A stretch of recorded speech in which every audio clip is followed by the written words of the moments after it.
Hello everyone, and welcome back once again to Side Hustle Dreams. This is part 2 of the credit score video that I was making, and so I'll continue where I left off from that first video, and without further ado, let's hop in.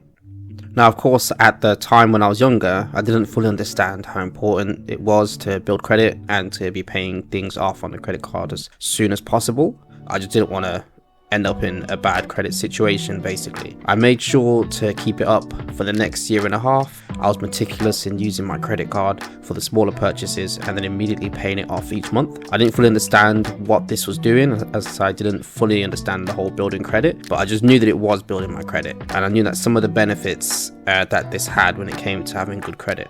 But because I wasn't at the stage to get a mortgage, I wasn't driving yet, so I didn't have a car loan, and I had all the money I needed at the time, so I didn't need to borrow any more. I struggled to understand the benefits.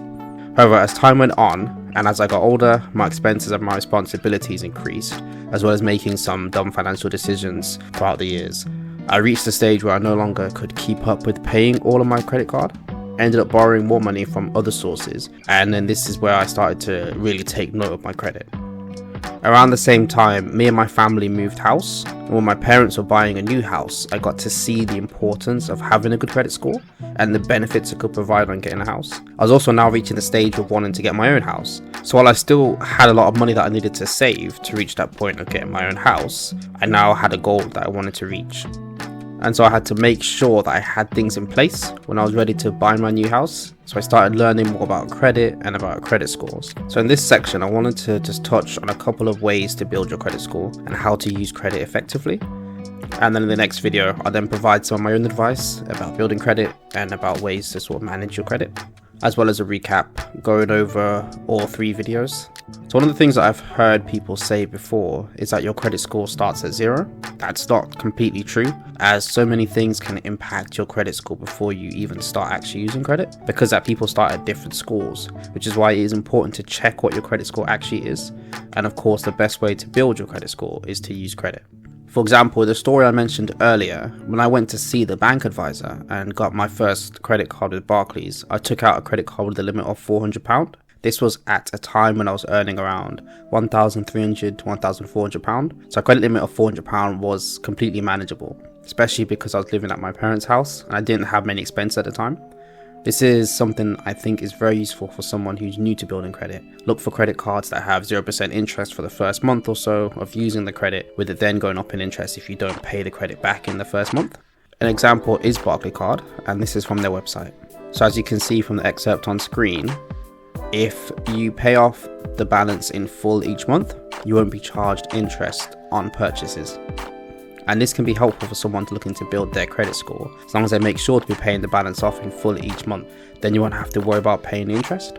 Now, as I said before, I'm no expert, and so I cannot say what is a good interest rate and what isn't, or what a good credit card is. So because I cannot recommend or advise on any credit card, even on the Barclays card, I'm only just showing it up as an example, as this is the one that I use, and this was just one of the things that drew me to it.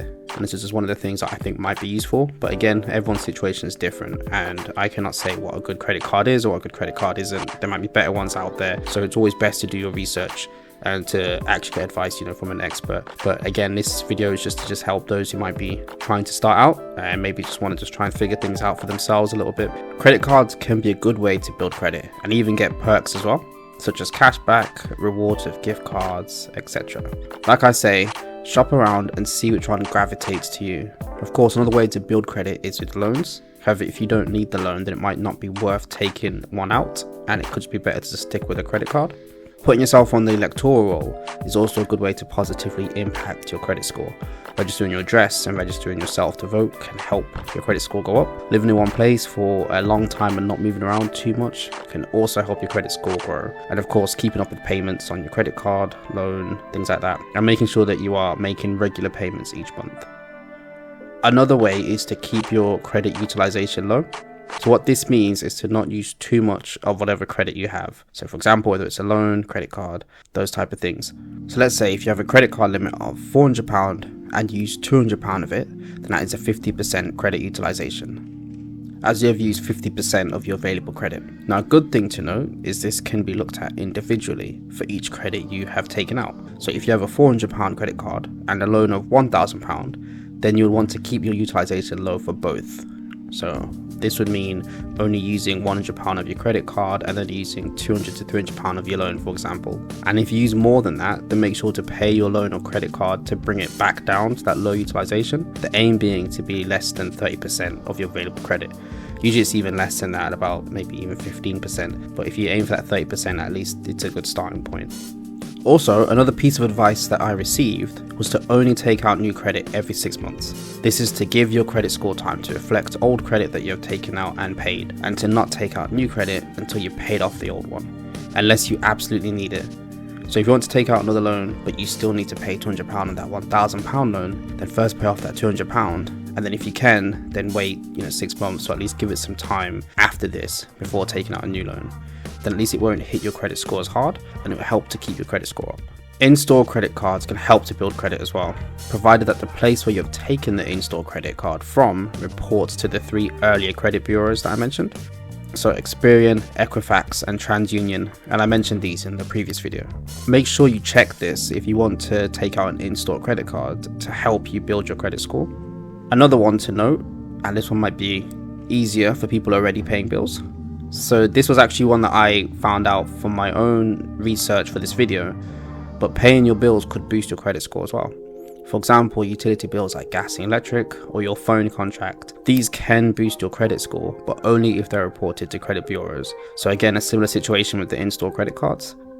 However, if they're not reported to credit bureaus, then you can use third-party services that will do the recording for you. So for example, Experian Boost. And then finally, for some things that probably won't build credit are things like paying for subscriptions. So these are things like Netflix, Amazon Prime, Disney Plus. But again, it might be worth to see if you use Experian Boost for the bills, then maybe if they can also add Netflix and Amazon Prime and things like that as well. So of course this list is not exhaustive, but it helps you to understand things that can help you to build your credit and things that might hinder you as well. So I will also add useful links in the description for sites that have some more useful information, so for further reading. And thank you to everyone for watching episode 2 of my credit score series. I hope you all enjoyed it. How were the tips in the video? Did you find them useful? Were there any new ones that you hadn't seen before? Or do you have any other tips that might help people? Let's have a discussion in the comments. And look out for part 3 of this series. But until then, let's keep chasing our side hustle dreams, and I'll see you all in the next one.